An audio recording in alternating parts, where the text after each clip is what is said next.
Doctrine of estate section 29 Hindu succession ॲक्टमध्ये याची definition दिली आहे. It is also called as a bona vacantia असंही त्याला म्हटलं जातं.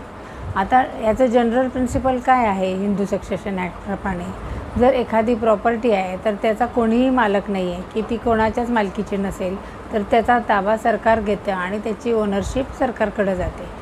तर याचं उदाहरण बघूया. समजा एखाद्या व्यक्तीची मृत्यूपत्र केलं तर त्याप्रमाणे त्या मृत्यूपत्रात नमूद केल्याप्रमाणे त्याच्या प्रॉपर्टीची वाटणी केली जाते. परंतु एखाद्या व्यक्तीने समजा मृत्यूपत्र केलंच नाही आणि त्याचा मृत्यू झाला तर आणि त्याला लिगल हेअर्स पण नाही आहेत किंवा वारसदार नाही, उत्तराधिकारी नाही आहे, तर अशा वेळेला त्या प्रॉपर्टीची वाटणी कशी होईल? तर त्याला उत्तराधिकारी कोणी नाही, लिगल हेअर्स कोणी नाही, तर त्याची जी प्रॉपर्टी आहे ते सरकार ताब्यात घेईल आणि त्याची ओनरशिप किंवा मालकी हक्क सरकारच्या ताब्यात जाईल.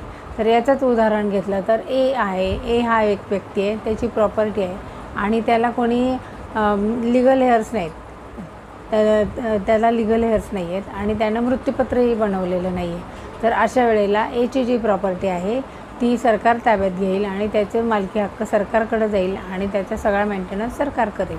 याला म्हणायचं डॉक्ट्रिन ऑफ इस्टेट.